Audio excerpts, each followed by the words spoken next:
ओम शांति।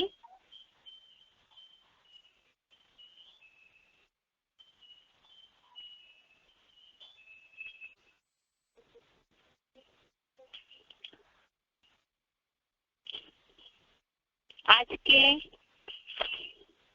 भगवद गीता श्लोक क्लास में श्लोक पढ़ने के बाद रिवीजन करेंगे।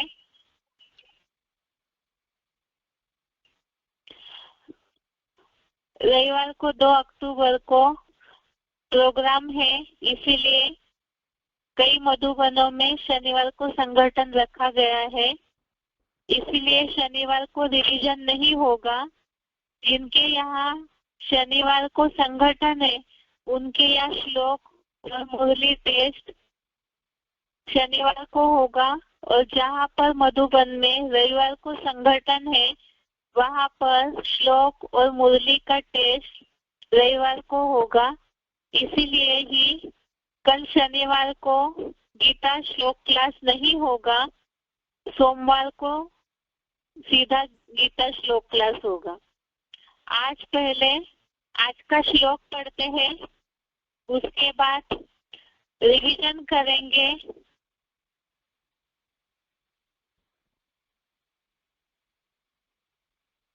आज का श्लोक है दूसरे अध्याय का 49 नंबर श्लोक, अध्याय सेकंड, श्लोक नंबर 49। श्लोक है दूरेन ह्यवरम कर्म बुद्धि योगा धनंजय बुद्धो शरणम अन्विच्य कृपणा फल हेतवः। श्लोक दोबारा। दूरेन ह्यवरम कर्म बुद्धि योगा धनंजय बुद्धो शरणम अन्विच्य कृपणा फल हेतवः। श्लोक का संधि विच्छेद है दूरेन ही अवरम कर्म बुद्धि योगात धनंजय बुद्धो शरणम अन्विच्य कृपणा फल हेतवः। संधि विच्छेद दोबारा। दूरेन ही अवरम कर्म बुद्धि योगात धनंजय बुद्धो शरणम अन्विच्य कृपणा फल हेतवः। अभी शब्दों का अर्थ देखते हैं।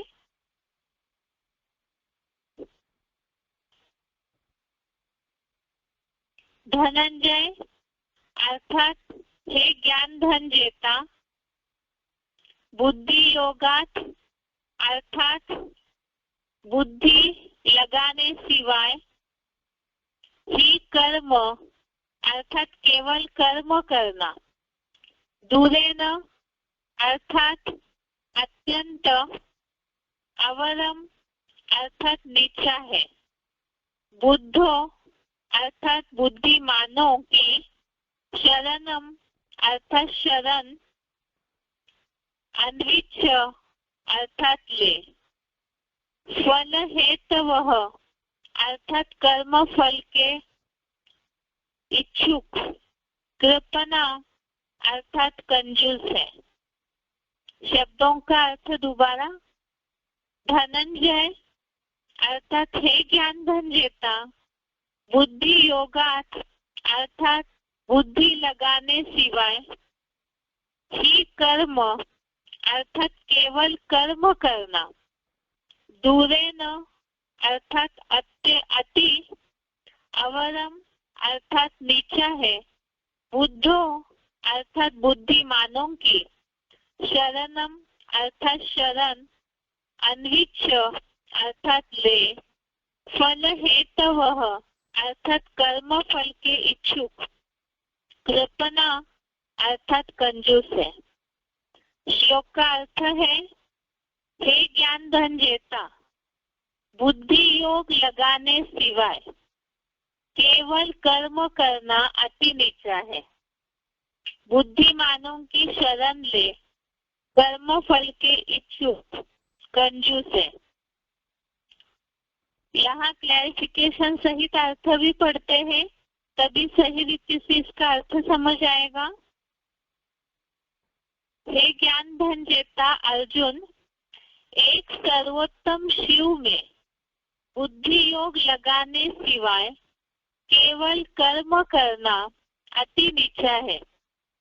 बड़े बड़े धर्माधीश बुद्धिमानों की भी बुद्धि त्रिनेत्री शिव बाबा की शरण ले, कर्म फल के इच्छुक कंजूस है। विश्व कल्याण अर्थ किसी को कुछ नहीं देना चाहते। जैसे कुछ दिनों से श्लोक में कर्मों की बात चल रही है। सबसे पहले तो बात हुई इस श्लोक के संदर्भ में, जहाँ भगवान ने अर्जुन को क्षत्रिय है इसलिए युद्ध करने के लिए निश्चय करके उठ खड़े होने बोला, और उसके बाद भगवान ने युद्ध में किन बातों का ध्यान रखना है वो बातें बताना शुरू की। तो सबसे पहले ये बताया कि इस कर्म योग में, अर्थात ये जो कुरुक्षेत्र है, कर्म भूमि है, उसमें श्रीमत के अनुसार ही कर्म करेंगे तो कर्म बंधन नष्ट कर पाएंगे, ऐसे बताया। और उसी के साथ साथ ही आगे और भी ऐसे श्लोक है जिसमें श्रीमत का महत्व बताया कि असंख्य शाखाओं की मतें अनेक है, वेदवाद में लिप्त होने सिवाय दूसरा मार्ग नहीं, ऐसे अविवेकी जन है। तो ये सारी बातें इसलिए बताई ताकि कर्म योग में अर्जुन की बुद्धि युद्ध के समय पुरुषार्थी जीवन में बुद्धि भटक न जाए अनेक मतांतरों में। और उसी के साथ साथ ही जहाँ पर ये बात बताई कि श्रीमत का आधार लेकर के ही कर्म करना है, और उसी के साथ साथ फिर ऐसे न हो कि इस कर्म भूमि में कर्म में ही अटक जाए। इसीलिए साथ में ही जो कर्म ने वाधिका रस पे श्लोक हमने देखा, इसमें बताया कर्म योग में ही तेरा अधिकार है, लेकिन श्रीमत अनुसार जो कर्म करते हैं उसी में ही तेरा अधिकार है। और इसके बावजूद भी कर्म फल की इच्छा नहीं करना है। ऐसे ही कल के श्लोक में भी ये बात बताई, कर्म फल की इच्छा भी नहीं करनी है, और सफलता असफलता जो भी रिजल्ट निकलता है कर्म का, उसमें भी समान रहना है। और उसके अलावा भी कर्म त्यागी या कर्म सन्यासी नहीं बनना है, कर्म फल का त्यागी बनना है। और इसमें ही और कर्म की बात बताई आज के श्लोक में ही कि परमात्मा में बुद्धि योग लगाने सिवाय केवल कर्म करना अति नीचा है। इसलिए नीचा है जैसे कि मुरलियों में हम देखते हैं, शिव बाबा ने उदाहरण दिया है, आज की दुनिया में जो भी लौकिक दुनिया में लोग हैं जिनके पास ज्ञान नहीं है सही आत्मा परमात्मा का, भक्ति में फंसे हुए हैं, तो वो कर्म ही पूजा है कहने लगते हैं। तो फिर दुनिया में तो सारी दुनिया ही, जितनी भी जनसंख्या है इस दुनिया की, सभी ही कर्मों में लगे हुए हैं, लेकिन उस कर्म के बावजूद भी इस तरह से उनको निरंतर अपने जीवन में सुख शांति का अनुभव होना चाहिए, वो नहीं होता है। इसलिए नहीं होता है, और अगर कोई अपने को सुखी मान भी रहे हैं, बहुत ऐसे हैं जो कहते हैं हमें तो अपने जीवन में कोई दुख नहीं है, लेकिन उनका आधार उनका धन का बल है, उनके पास जो साधन है उस आधार पर वो उसे सुख समझ रहे हैं। लेकिन जब ये साधन खिसक जाएंगे, चाहे धन की ताकत, जन की ताकत, मान मर्तबे की ताकत, जिस आधार पे वो कर्म को महत्व दे रहे हैं वैसे ही वो ताकत खिसक जाएगी, तो उनका जो कर्मों में बुद्धि लगी हुई है, जो सुख जिसे समझ रहे हैं, वो भी उस दुख में परिवर्तन हो जाएगा। इसीलिए ही कर्म तो करना है, लेकिन भगवत गीता में कर्म करने की, क्योंकि अनिवार्य जो भी कर्म है उपजीविका के लिए, शरीर निर्वाह अर्थ जो कर्म करने हैं वो तो करने ही है, लेकिन उन कर्मों को करते हुए भी पुरुषार्थी जीवन में अवस्था ऊपर नीचे होती है, दुख अशांति की महसूसता होती है।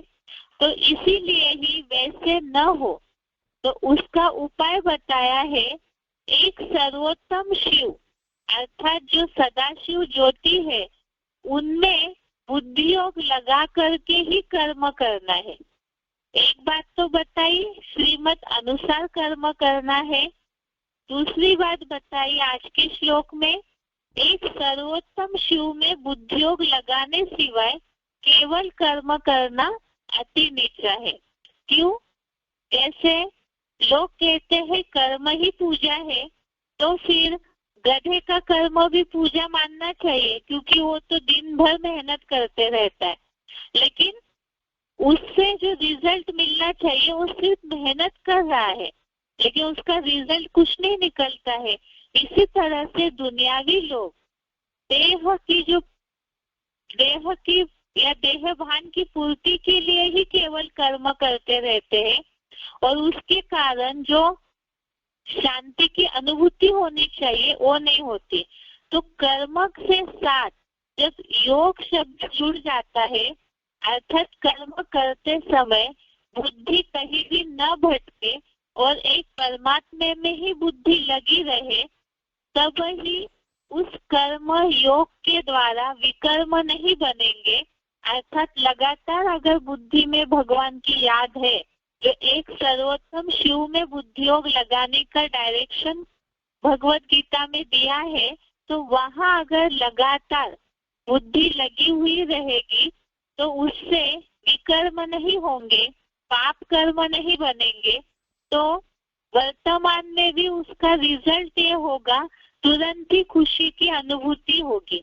क्योंकि जहाँ पाप नहीं बनेगा तो वह खुद ही अपने मन में एक समाधान और शांति की अनुभूति होगी।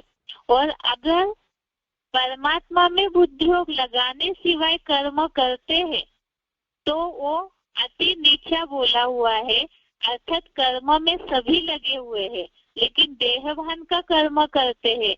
और आत्मिक स्थिति जो है, आत्मा को याद करके परमात्मा में बुद्धि लगा करके जो कर्म करते हैं उसमें देहभान नहीं आएगा, तो देहभान से विकार आते हैं और विकारों के कारण ही दुख अशांति की निर्मित होती है। तो इस तरह से कर्मयोगी बनकर कर्म करते हैं तो दुख अशांति महसूस नहीं होगी, या तो दुख अशांति होगी ही नहीं। साथ में बताया है बड़े बड़े धर्माधीश बुद्धिमानों की भी बुद्धि त्रिनेत्री शिव बाबा की शरण ले। अर्थात बुद्धिमानों की बुद्धि, ऐसे होता है लोग कर्म करने के लिए कहीं ना कहीं कर्मों की सही दिशा नहीं मिलती है। आज दुनिया में जितने भी सत्संग निकल रहे हैं बहुत ऐसे हैं, भगवत गीता की जो बातें हैं वो तो एक गीत है, भगवान के द्वारा बोली हुई एक कविता है, तो उसका अर्थ सर्वसाधारण जो मनुष्य है उन्हें तुरंत समझ में नहीं आएगा। और इसीलिए ही क्या करना है क्या नहीं करना है इस बात में उलझन के कारण बहुत ऐसे दुनियावी लोग हैं जो कहीं ना कहीं बुद्धि का सहारा ढूंढते हैं जिस द्वारा कर्मों की दिशा पता चले। लेकिन यहाँ जो बताया बड़े बड़े धर्माधीश जो बुद्धिमान है, उन बुद्धिमानों की भी बुद्धि त्रिनेत्री शिव बाबा की शरण ले। ये इसलिए बताया है परमात्मा की शरण लेने के लिए, त्रिनेत्री शिव बाबा की शरण लेने के लिए, क्योंकि दुनिया में लोग जो भी धर्माधीश है या ऐसे पंडित विद्वान आचार्य जो शास्त्रों के प्रकांड विद्वान है, तो उनकी शरण में जाते हैं ये समझ करके कि इनके द्वारा हमें जीवन की दिशा मिलेगी, मार्ग मिलेगा। कर्मों की थ्योरी में ही सभी परेशान है, इसलिए मार्ग ढूंढने के लिए बुद्धि को भटकाते हैं। लेकिन इस तरह कई जगह बुद्धि भटकने से जो सही दिशा मिलनी चाहिए वो नहीं मिलेगी। और धर्माधीशों की शरण इसलिए नहीं लेना है क्योंकि इसके पहले हमने बेसिक कोर्स में एक श्लोक देखा जिसमें बोला है कि कर्मों की थ्योरी में तो बड़े बड़े विद्वान भी चकरा गए हैं, बड़े बड़े न्यायाधीश, विद्वान, पुराने जमाने के साधु संत, ये भी कर्मों की थ्योरी में चकरा गए हैं। क्यों? इसलिए क्योंकि जो जन्म मरण के चक्र में आते हैं, एक तो वो भूल जाते हैं और साथ में देहभान बढ़ जाता है। आत्मा रूपी बीज जन्म मरण के चक्र में आते आते जैसे ही उनकी शक्ति क्षीण हो जाती है, तो कर्म क्या करना है, क्या नहीं करना है, क्या अकर्म है, क्या विकर्म है, कौन सा सत्कर्म है, इसे ही नहीं समझ पाते हैं और वो क्लियर कर भी नहीं पाएंगे क्योंकि खुद ही उलझे हुए हैं। इसीलिए ही बताया बुद्धिमानों की बुद्धि, जो कभी भी जिनकी बुद्धि मैली नहीं होती है, देहभान में नहीं आती है, ऐसे बुद्धिमानों की बुद्धि त्रिनेत्री शिव बाबा की शरण ले। इसलिए क्योंकि एक भगवान है जिनमें सागर जैसा ज्ञान जल अथाह भरा हुआ है और बाकी जितने भी मनुष्य है उनमें मृत मेला देहभान वाला ज्ञान जल है, निश्चरिति वाला है, तो इसीलिए उससे उद्धार नहीं हो सकता है। और साथ में ही आगे बताया कर्म फल के इच्छुक कंजूस है। ये तो हर श्लोक में ये बात आ रही है कि कर्म फल की इच्छा नहीं रखनी है, क्योंकि कर्म फल की इच्छा अगर रखते हैं, कर्म किया और तुरंत उसकी फल की इच्छा रखी, इसका मतलब स्वार्थ जरूर आएगा। जो विश्व कल्याणी होंगे तो वो केवल कर्म करते रहेंगे, उनके कर्म का उद्देश्य केवल विश्व का कल्याण, परमार्थ होगा, समाज कल्याणी होगा। और जो कर्म फल के इच्छुक है वो कहीं ना कहीं अपनी प्राप्ति में ही लगे रहते हैं। इसके लिए इस श्लोक के नीचे भी अर्थ लिखा हुआ है, साथ में क्लैरिफिकेशन दिया हुआ है। कंजूस माना क्या? कंजूस का अर्थ यहाँ बताया है। कंजूस अर्थात पश्चिमी सभ्यता के प्रतीक श्रीनाथ पुजारी जैसे लोग लोक कल्याण के लिए कुछ भी त्यागना नहीं चाहते। सारे देशी गाय वाले इसके माल बेचकर भी खुद ही खा जाते हैं। अतः इन उड़ीसा जैसे गरीबों के राज्य में पूरब के जगन्नाथ का सादा भोग खाना है। इसलिए मुरली तारीख 26/6/70, मुरली डेट 26 जून 70 में बोला है, सभी से फर्स्ट क्लास शुद्ध खाना है दाल या कढ़ी, चावल, आलू। अर्थात जो कर्म फल के इच्छुक होंगे तो ये केवल खाने पीने से रिलेटेड एक बात बताई, एग्जाम्पल दिया है। जो कर्म फल के इच्छुक होंगे वो पहले अपने स्वरस के लिए, अपने स्वार्थ के लिए ही अच्छा भोजन पका के खाते रहेंगे।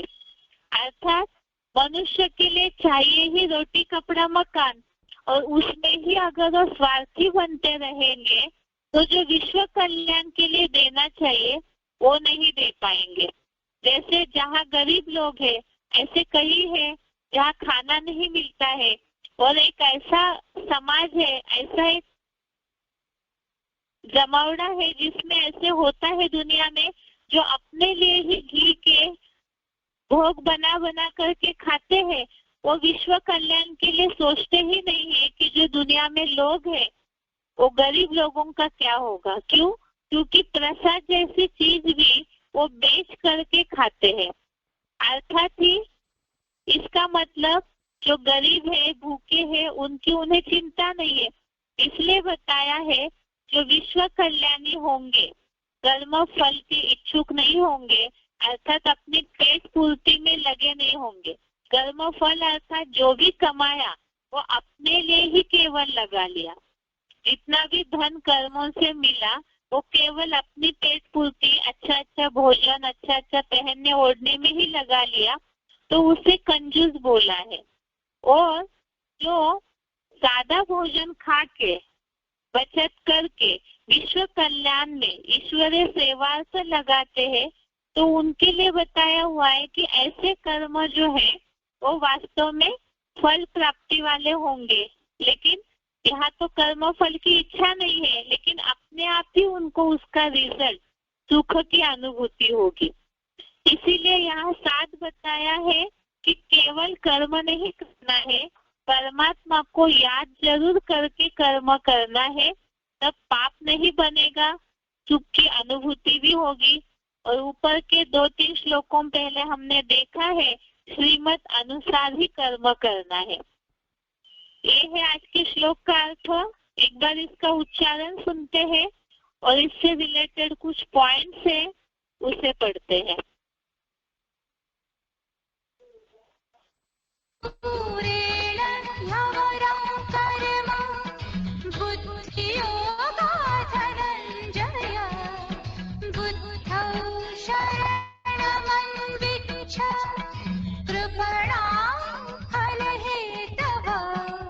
हे ज्ञान धन जेता अर्जुन, एक उच्चतम शिव में बुद्धियोग लगाने सिवा केवल कर्म करना अति नीचा है। धर्म पिताओं जैसे बुद्धिमानों की भी बुद्धि त्रिनेत्री शिव बाबा की शरण ले। कर्म फल के इच्छुक कंजूस हैं, विश्व कल्याणार्थ किसी को कुछ नहीं देना चाहते। कंजूस पश्चिमी सभ्यता के प्रतीक श्रीनाथ पुजारी जैसे लोग कल्याण लिए कुछ भी त्यागना नहीं चाहते। सारे देशी गाय वाले घी के मार बेचकर भी खुद ही खा जाते हैं। अतः इन उड़ीसा जैसे गरीबों के राज्यों में पूरब के जगन्नाथ का सादा भोग खाना है। इसीलिए मुरली तारीख 26/6/70 में बोला, सभी से फर्स्ट क्लास शुद्ध खाना है, दाल या कड़ी चावल आन।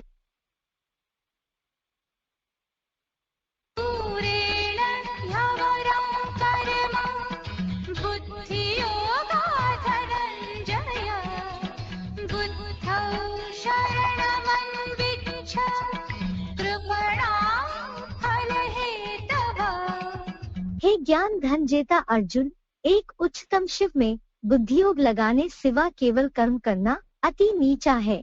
धर्म पिताओं जैसे बुद्धिमानों की भी बुद्धि त्रिनेत्री शिव बाबा की शरण ले। कर्म फल के इच्छुक कंजूस हैं, विश्व कल्याणार्थ किसी को कुछ नहीं देना चाहते। कंजूस पश्चिमी सभ्यता के प्रतीक श्रीनाथ पुजारी जैसे लोग कल्याण लिए कुछ भी त्यागना नहीं चाहते। सारे देशी गाय वाले घी के मार बेचकर भी खुद ही खा जाते हैं। अतः इन उड़ीसा जैसे गरीबों के राज्यों में पूरब के जगन्नाथ का सादा भोग खाना है। इसीलिए मुरली तारीख 26/6/70 में बोला, सभी से फर्स्ट क्लास शुद्ध खाना है, दाल या कड़ी चावल आन।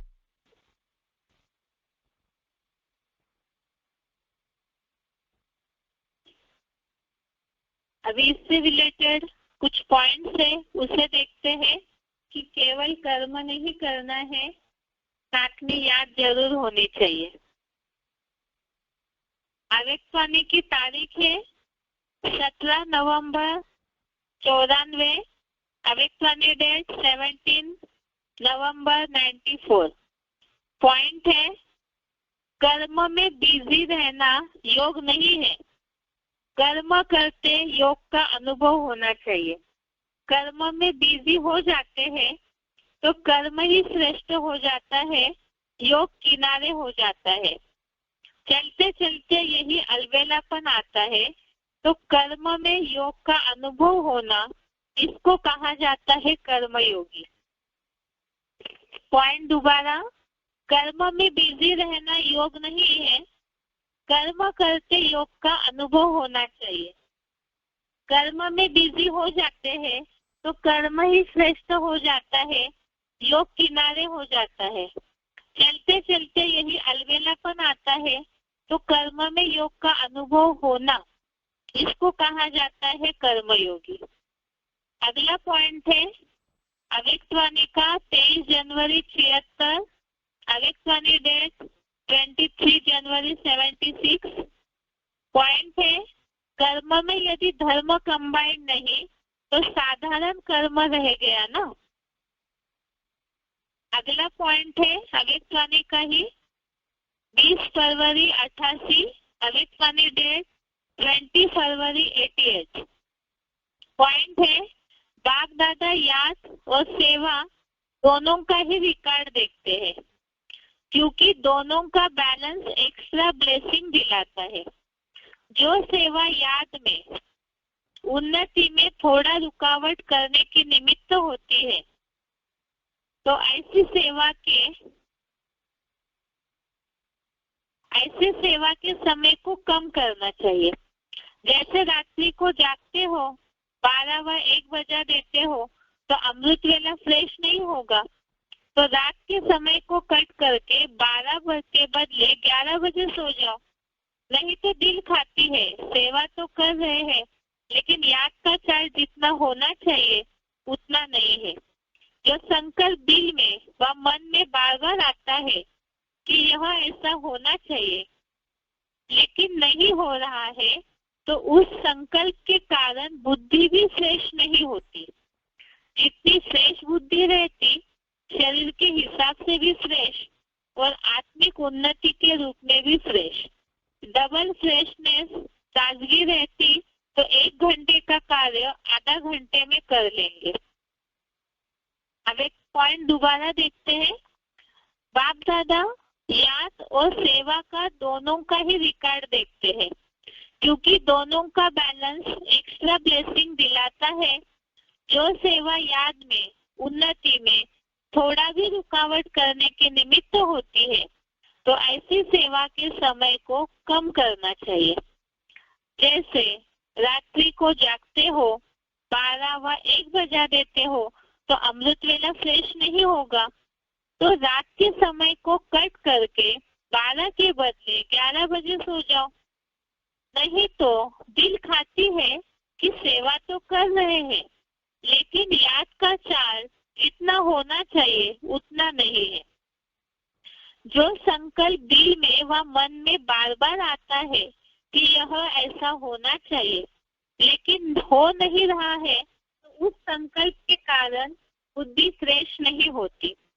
जितनी फ्रेश बुद्धि रहती, शरीर के हिसाब से भी फ्रेश और आत्मिक उन्नति के रूप में भी फ्रेश, डबल फ्रेशनेस ताजगी रहती, तो 1 घंटे का कार्य आधा घंटे में कर लेंगे। आगे पॉइंट है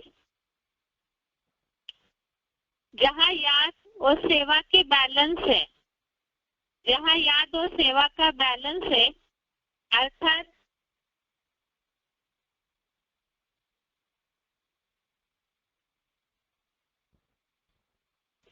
जहाँ याद और सेवा का बैलेंस है अर्थात समानता है, वहाँ बाप की विशेष मदद अनुभव होती है। अव्यक्तवाणी 30/2/88, अव्यक्तवाणी डेट 20 फरवरी 88। अगला पॉइंट है याद में रह सेवा करना, यह है याद और सेवा का बैलेंस। लेकिन सेवा में रह समय प्रमाण याद करना, समय मिला याद किया, नहीं तो सेवा को ही याद समझना, इसको कहा जाता है अनबैलेंस। अव्यक्तवाणी डेट 7 मई 84, अव्यक्तवाणी डेट 7 मई 84। पॉइंट दोबारा देखिए, याद में रह सेवा करना, यह है याद और सेवा का बैलेंस। लेकिन सेवा में रह समय प्रमाण याद करना, समय मिला याद किया, नहीं तो सेवा को ही याद समझना, इसको कहा जाता है अनबैलेंस। ये है इस श्लोक से रिलेटेड पॉइंट्स। अभी आगे रिवीजन देखते हैं श्लोक का इस हफ्ते के लिए।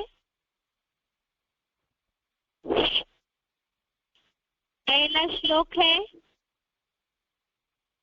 45 नंबर श्लोक।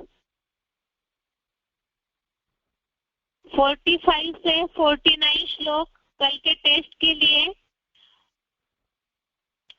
45 नंबर श्लोक है, त्रैगुण्य विषया वेदा निस्त्रैगुण्यो भवार्जुन निर्द्वंद्वो नित्य सत्वस्थो निर्योग क्षेम आत्मवान।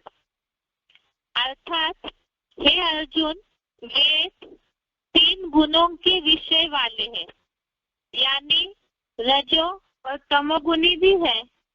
तू यहाँ विष्णु लोकीय 3 गुणों से परे अर्थात 16 कलाओं से भी अतीत मेरे समान सत्व गुण में स्थिर हुआ, सुख दुखादि से द्वंद्व मुक्त व प्राप्ति व उसकी रक्षा रहित बन, क्योंकि योग क्षेमम वहाम्यहम्। अतः देह भान छोड़ सदा काल आत्म बिंदु की स्थिति वाला बन जा।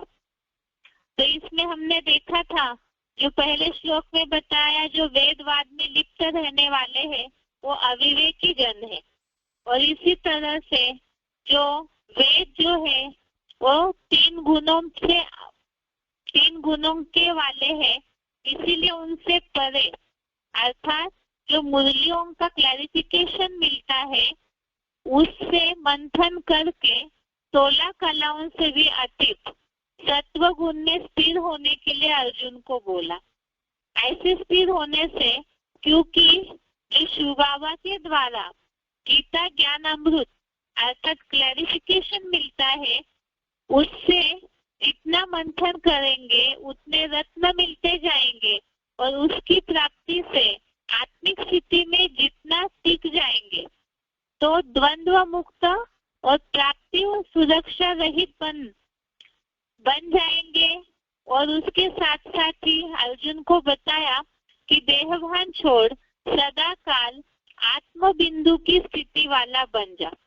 अर्थात देहभान है तो ही प्राप्ति, उसकी रक्षा, सुख दुख ये सारी बातें आएगी, और जितना जितना ज्ञान रत्नों का मंथन करेंगे, गीता ज्ञानामृत को धारण करते जाएंगे, वेदों से परे होंगे, तो उतना ही आत्मिक स्थिति जितनी बनती जाएगी, परमात्मा की याद में जितना टिक जाएंगे, उतना ही द्वंद्व मुक्त प्राप्ति और सुरक्षा रहित बनते जाएंगे।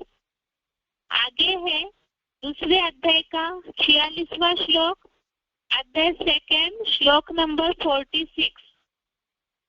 श्लोक है, यावानर्थ उदपाने सर्वतः संप्लुतोदके तावान सर्वेषु वेदेषु ब्राह्मणस्य विजानतः। अर्थात चारों ओर से संपूर्ण भरपूर ज्ञान जल का मान सरोवर मिले तो जितना प्रयोजन छोटे छोटे मठ मेले पोखरों में हो, उतना ही विशेष एडवांस ज्ञान सागर के ज्ञानी ब्राह्मण का सभी ब्रह्मा मुख निस्तृत वेद वाक्यों जैसी मंथन रहित मुरलियों में होता है। अर्थात यहाँ बताया जैसे वेदों से परे जाना है, क्योंकि वेदवाद विवाद वाले अविवेकी जन है, तो इसी तरह से बताया कि जहाँ ज्ञान सागर का ज्ञान जल, मान सरोवर का जल डायरेक्ट मिलता हो, तो उसके आगे जहाँ मठ मेला पोखरों का थोड़ा सा ज्ञान जल है, वो बहुत थोड़ा है।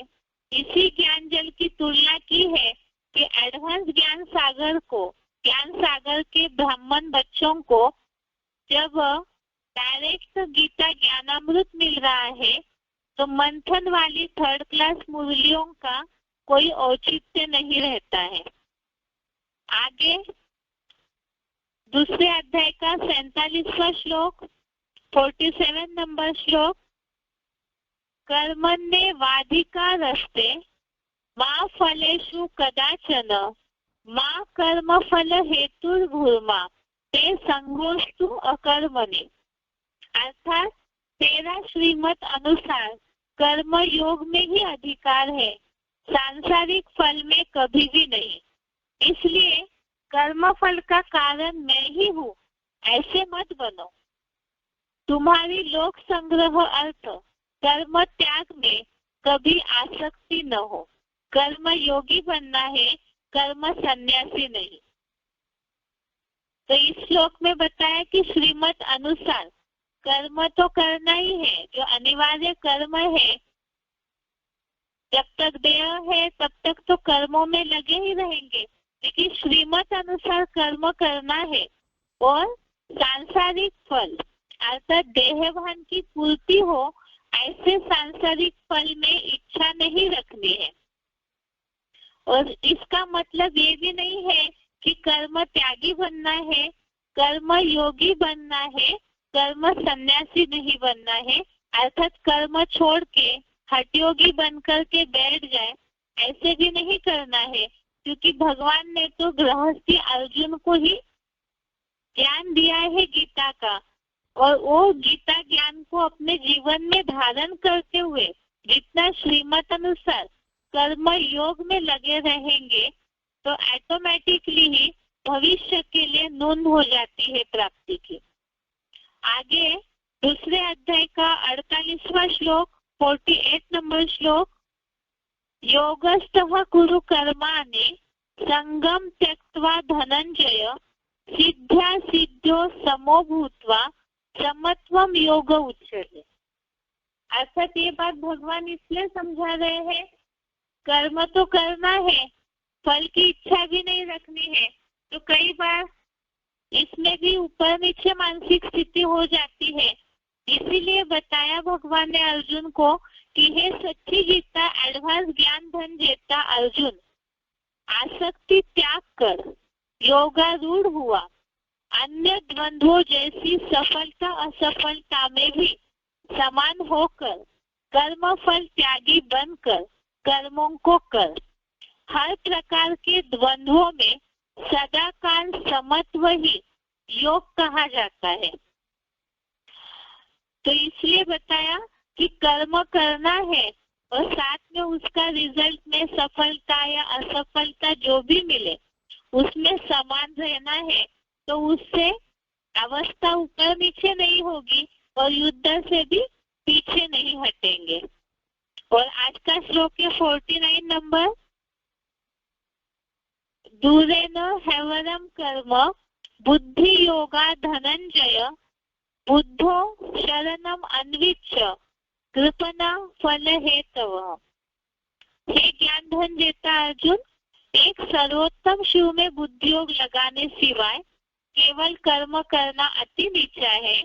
बड़े बड़े धर्माधीश बुद्धिमानों की भी बुद्धि त्रिनेत्री शिव बाबा की शरण ले, कर्म फल के इच्छुक कंजूस से विश्व कल्याणार्थ किसी को कुछ देना नहीं चाहते हैं। अर्थात इसमें बताया है कि परमात्मा में बुद्धि योग लगा करके ही कर्म करना है।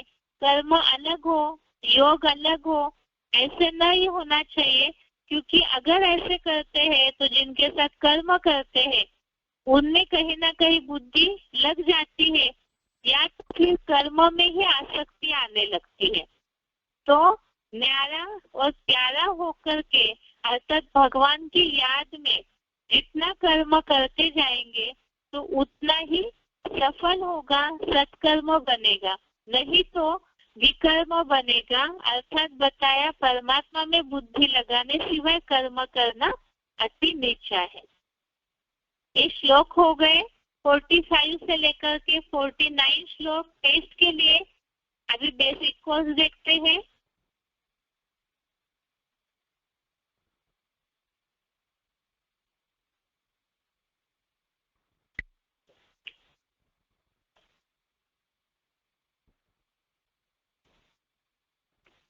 बेसिक कोर्स में इस हफ्ते हमने देखा है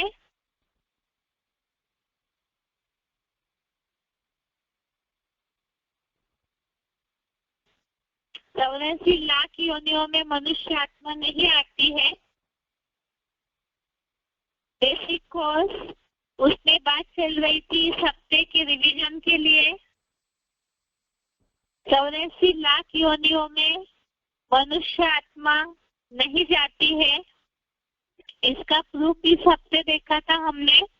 जैसा बीज वैसा फल, अर्थात आत्माएं जो है सभी ज्योति बिंदु ही है। तो कई बार जिज्ञासु ये पूछ सकते हैं, जब सभी सेम है, ज्योति बिंदु आत्माएं हैं, तो ये क्यों नहीं हो सकता है कि मनुष्य की आत्मा दूसरे योनियों में जाए? लेकिन इसका जवाब है, बहुत सारे ऐसे अनाज है, फल है, पेड़ होते हैं जिनके बीज लगभग समान होते हैं, लेकिन यहाँ प्रश्न दूसरे योनियों में जाने की जहाँ तक बात है, यहाँ प्रश्न बीज के आकार का, माप का नहीं है, बल्कि जाति का है। अर्थात आम का बीज है तो आम का ही फल आएगा, आम का ही पेड़ आएगा। केला लगाएंगे तो उसमें केला ही आएगा। इसी तरह से मनुष्य जाति के बीज से मनुष्य ही निर्माण होंगे, और अगले जन्म में भी जितने भी बार कोई बीज बोया जाता है तो ऐसे नहीं कि उसकी जाति चेंज हो जाए। इसी तरह से जिनको जो भी मिला हुआ है पार्ट, उसी में ही वो जन्म लेंगे। ये हमने आत्मा के पार्ट में समझा है। आत्मा जो है अनादि अविनाशी है, ना रची जाती है ना उसका विनाश होता है, उसमें रिकॉर्ड भरा हुआ है, वही जन्म जन्मांतर प्ले होगा। और इसी तरह से ही आत्मा इसीलिए ही इस योनि की है, उसी योनि में ही जन्म लेती है। दूसरी बात जो हमने भगवत गीता के 15वें अध्याय के 8वें श्लोक में देखा था, मन बुद्धि संस्कार आत्मा में भरे रहते हैं मनुष्यों के, और वही दूसरे जन्मों में ले जाते हैं अपने कर्मों के रूप में। तो इसीलिए ही मनुष्य ने जिस योनि में कर्म किया है वही अगले जन्म में भी ले जाएंगे। तो जानवरों के संस्कार, जानवरों के हलन चलन कैसे कर सकते हैं? और इसी के साथ आत्मा, वैज्ञानिक कहते हैं आत्मा एक शक्ति का पुंज है, और शक्ति न कभी रची जाती है न उसका विनाश होता है। तो आत्मा भी अनादि है, अविनाशी है। तो इस हिसाब से उसमें जो अपनी पावर है वो अगले शरीर में जाकर वो वैसे ही जीवन बिताती है, तो फिर वो अलग योनियों में कैसे जा सकती है? अगला पॉइंट हमने देखा था हिसाब किताब की बात। मनुष्य बौद्धिक प्राणी है और जानवर पशु पंछियों की तुलना में, तो इसीलिए उनका मनुष्य के साथ ही हिसाब बनता है। तो फिर अन्य जानवर योनियों में वो नहीं जा सकती है। अगली बात हमने देखी थी जनसंख्या के लिए कि 84 लाख योनियों में भ्रमण करना यदि मनुष्य को अनिवार्य है, तो फिर सारे मनुष्य अगले जन्म में जानवर योनि में ट्रांसफर हो रहे हैं, और जब ऐसे ट्रांसफर हो रहे हैं तो फिर मनुष्यों की संख्या कम होनी चाहिए, और जानवरों की जो भी जातियां हैं उनकी संख्या कम होनी चाहिए। लेकिन देखने में तो यह आता है दिन प्रतिदिन जब भी जनगणना होती है तो जनसंख्या बढ़ी हुई ही नजर आती है। ऐसे क्यों? इसलिए क्योंकि एक तो परम धाम से आने वाली आत्माएं भी उतर रही है सृष्टि पर, और साथ साथ जो पहले से ही मनुष्य है वो मनुष्य के रूप में ही जन्म ले रहे, कोई और योनियों में नहीं जाते हैं, इसीलिए भी जनसंख्या बढ़ रही है। दूसरी बात, अन्य जो भी जातियां हैं, ऐसे बहुत सी जाति है प्राणियों की, पंछियों की, जो लोप होते जा रही है। अगर जानवर योनि में मनुष्य ट्रांसफर हो रहे हैं तो जानवरों की जाति कम होने का प्रश्न ही नहीं आना चाहिए।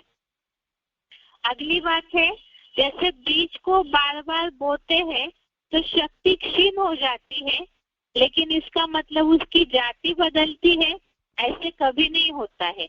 इसी तरह से मनुष्य भी, मनुष्य आत्मा जो बीज है अपने में, तो वो जन्म लेते लेते उसकी शक्ति क्षीण हो जाती है। उसके कारण बुद्धि का स्तर कम होने के कारण कर्मों पे असर पड़ता है, लेकिन इसका मतलब ये नहीं है कि वो अन्य योनियों में जाए। अगली बात है डार्विन थ्योरी हमने देखी थी।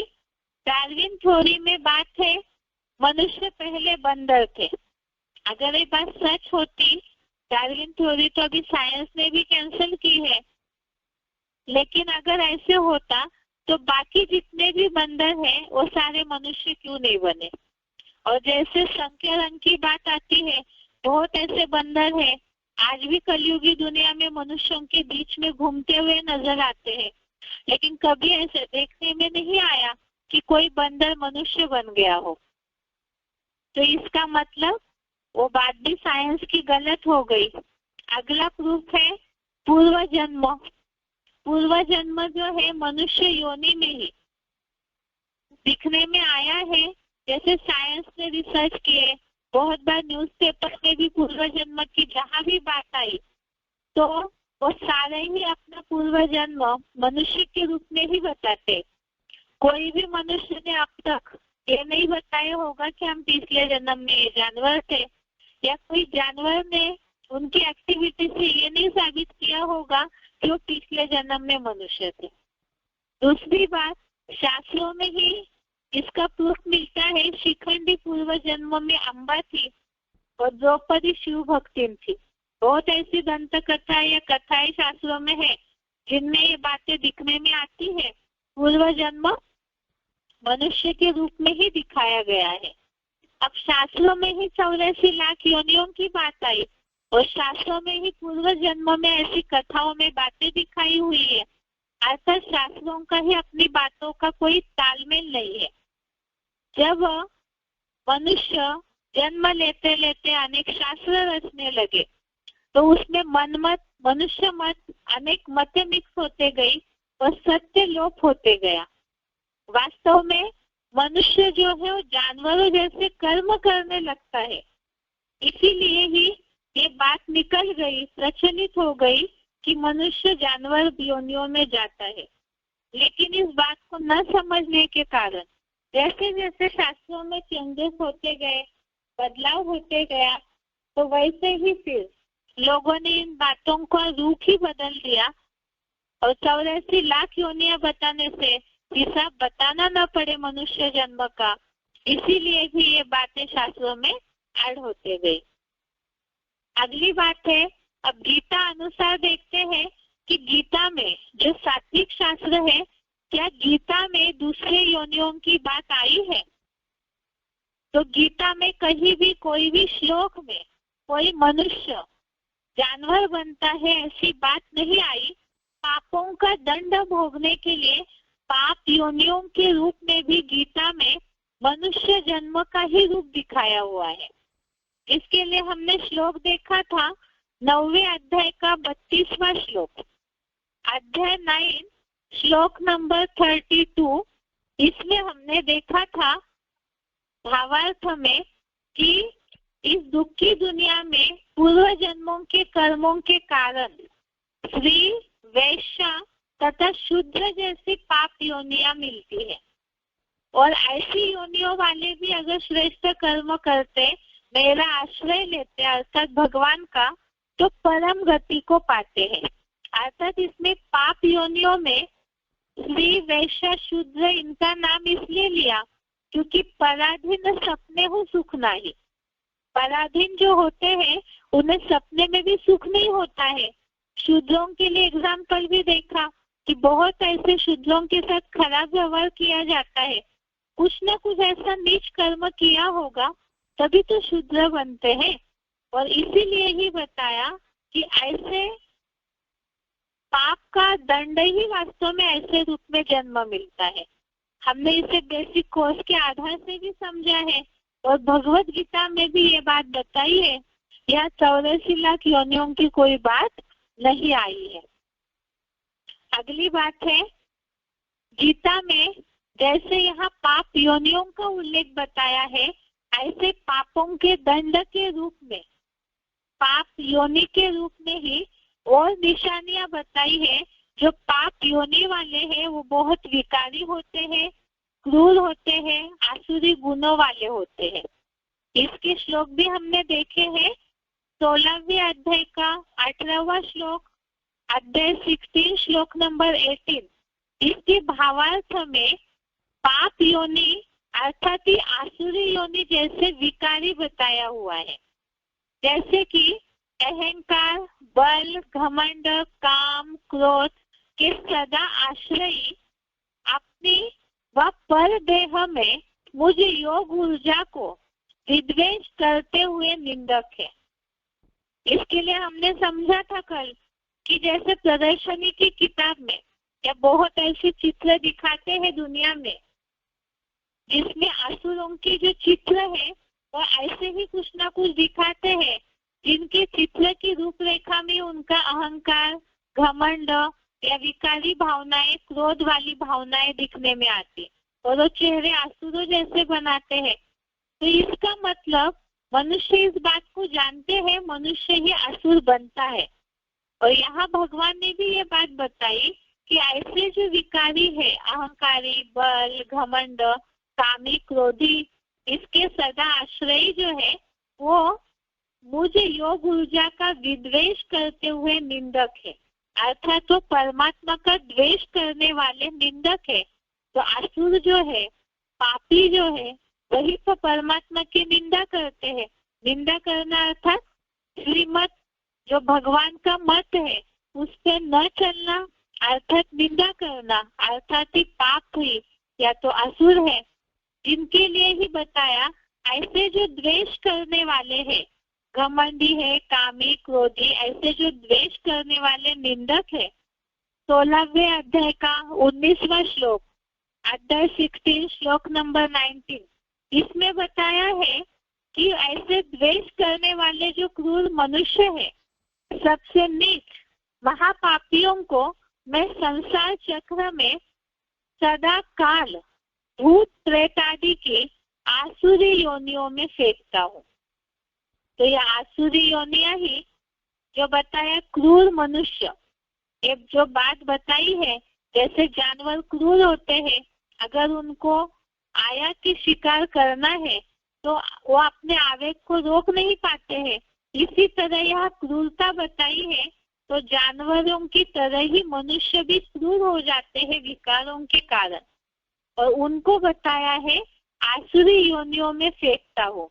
वैसे तो हमने गीता में देखा है ना दत्ते कस्यचित् पापम, भगवान किसी के पाप पुण्य को लेते नहीं है, लेकिन यहाँ बोलने का भाव है कि सब अपने पापों के कारण अपने आप ही आसुरी कैटेगरी में चले जाते हैं और ऐसी कैटेगरी में जाके अधम गति को, दुर्गति को पाते हैं, जिन्हें ही जानवर जैसा जन्म, नीचे गिरा हुआ शूद्र जन्म बोला है। अधमपना मन ही शूद्रपना बोला है, जिसके लिए अर्थ में बताया जन्म जन्म नारकीय असुर योनि को प्राप्त हुए मूर्ख लोग, मूढ़ा जन्मनि जन्मनि, ये जो शब्द आया है श्लोक में, ऐसे जो मूर्ख लोग हैं मुझको कभी भी न पाकर अतीव दुखों की अधम गति ही पाते हैं, अर्थात पूरा नीच क्वालिटी का पाप के दंड के रूप में जन्म मिलता है, दुर्गति हो जाती है।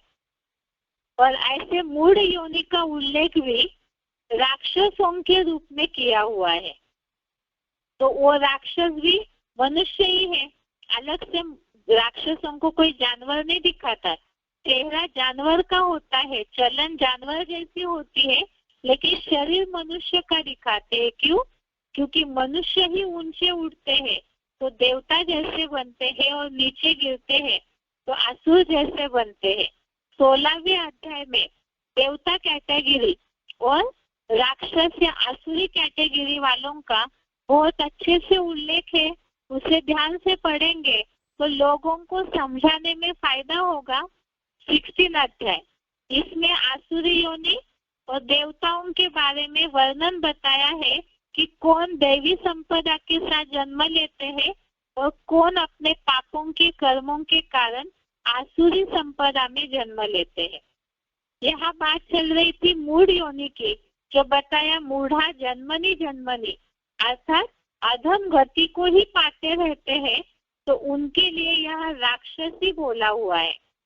14वें अध्याय का 15वां श्लोक, अध्याय 14 श्लोक नंबर 15, इसमें ये बात आई है कि मूढ़ मति के राक्षसों में पैदा होते हैं और मनुष्य जब तमोगुणी बनता है तो मूढ़ योनि को पाता है।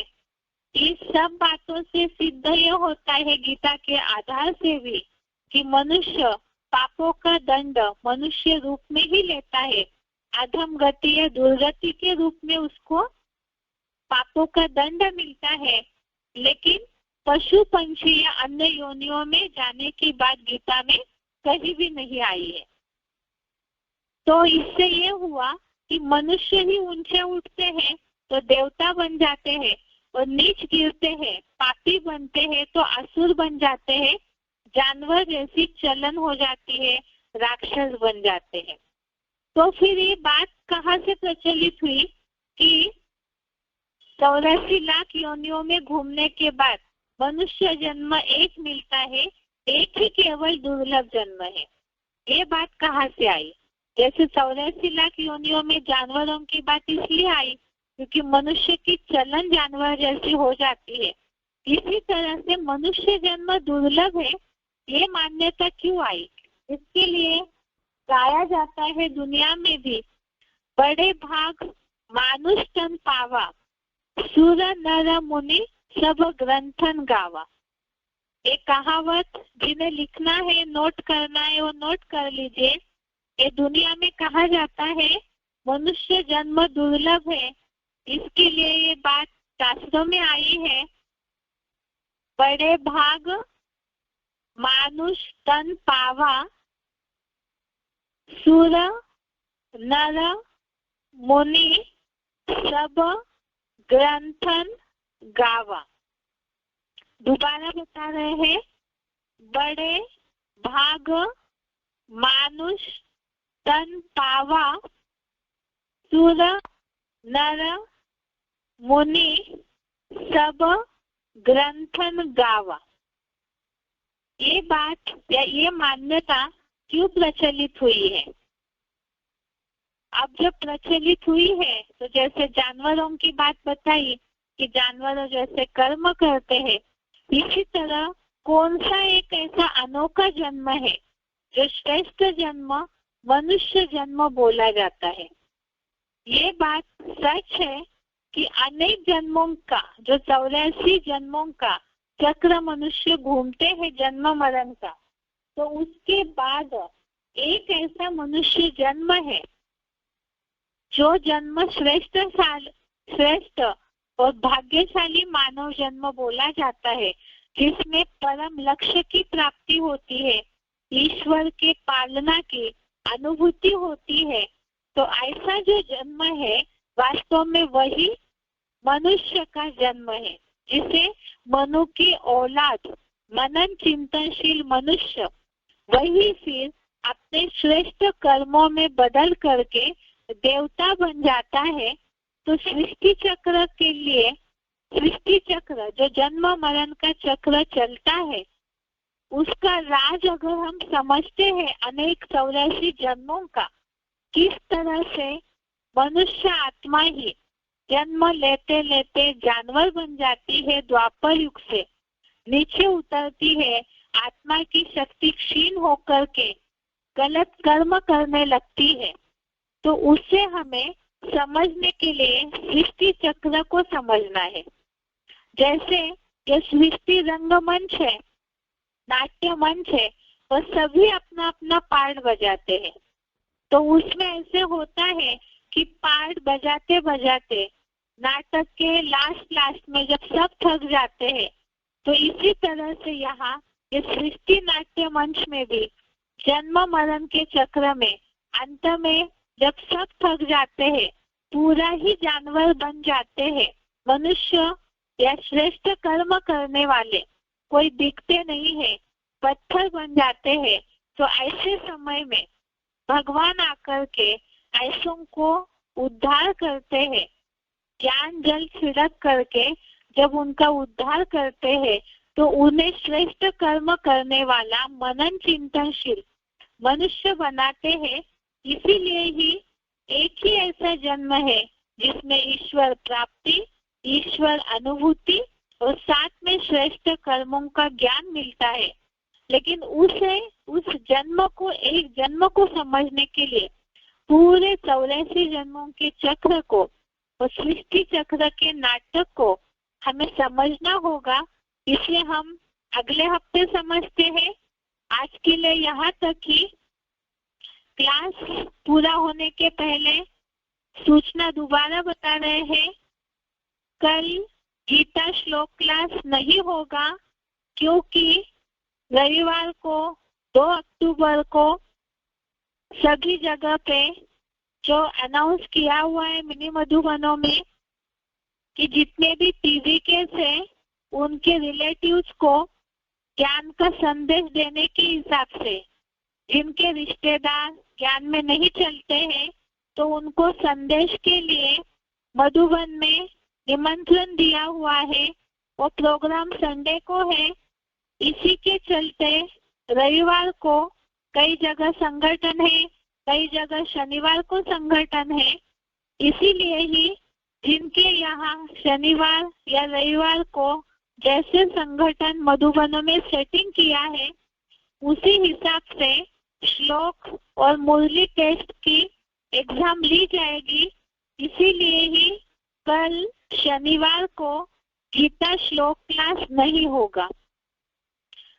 आगे के लिए हम सोमवार को देखते हैं बेसिक कोर्स का टॉपिक। आज के लिए यहाँ तक ही। ओम शांति।